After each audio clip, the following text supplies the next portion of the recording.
लोकसभा चुनाव 2024 के नतीजों पर India Today Axis My India का सबसे सटीक एग्जिट पोल एनडीए को 361 से 401 सीट, इंडिया ब्लॉक को 131 से 166 सीट मिलने का अनुमान।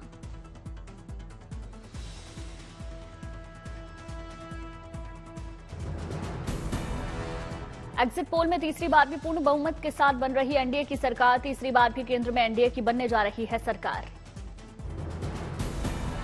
एग्जिट पोल में यूपी में बीजेपी को 64 से 67 सीट, ओडिशा में बीजेपी को 18 से 20 सीट, आंध्र में टीडीपी को 13 से 15 सीट मिलने का अनुमान।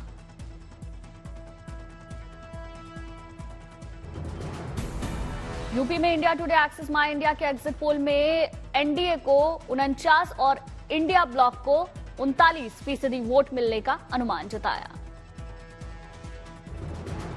एग्जिट पोल में दिल्ली में बीजेपी को 6 से 7, हरियाणा को बीजेपी को 6 से 8 सीटें मिलने का अनुमान, वहीं पंजाब में कांग्रेस को सबसे ज्यादा 7 से 9 सीट मिलने का अनुमान। एग्जिट पोल में बिहार में एनडीए की स्थिति मजबूत, बीजेपी को 13 से 15, जेडीयू को 9 से 11, एलजेपी रामविलास को 5 सीट मिलने का अनुमान, जबकि आरजेडी को 6 से 7 सीट, कांग्रेस को 1 से 2 सीट, झारखंड में बीजेपी को 8 से 10 सीट मिलने का अनुमान।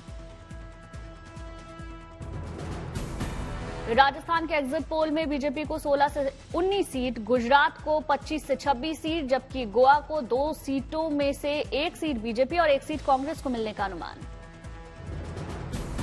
एग्जिट पोल में हिमाचल में फिर 4-0 से क्लीन स्वीप कर रही है बीजेपी, उत्तराखंड में बीजेपी का 5-0 से व्हाइट वॉश, असम में बीजेपी को 9 से 11 सीट मिलने का अनुमान।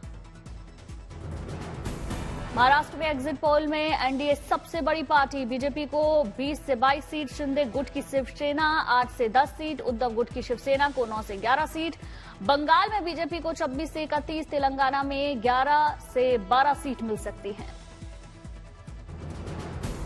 एग्जिट पोल में नॉर्थ ईस्ट में 11 में से बीजेपी को 4, कांग्रेस को 3 सीटें मिलने का अनुमान, जबकि एनपीपी, एनपीएफ, वीपीपी और अन्य को 1-1 सीट मिल सकती है। केंद्र शासित प्रदेश की 7 सीटों का भी एग्जिट पोल सामने आया।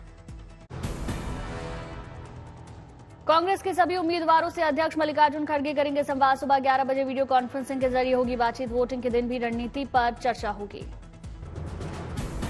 इंडिया गठबंधन की दिल्ली में मल्लिकार्जुन खड़गे के आवास पर मीटिंग हुई, सोनिया, राहुल, प्रियंका, अरविंद केजरीवाल, शरद पवार, अखिलेश यादव, तेजस्वी यादव समेत 23 लोग शामिल।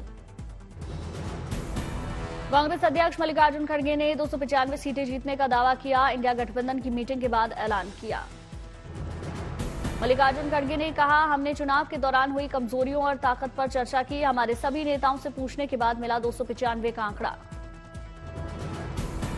बैठक में शामिल न हो पाने पर पश्चिम बंगाल की सीएम ममता बनर्जी ने सफाई दी, बोली मेरी प्राथमिकता रिलीफ सेंटर है।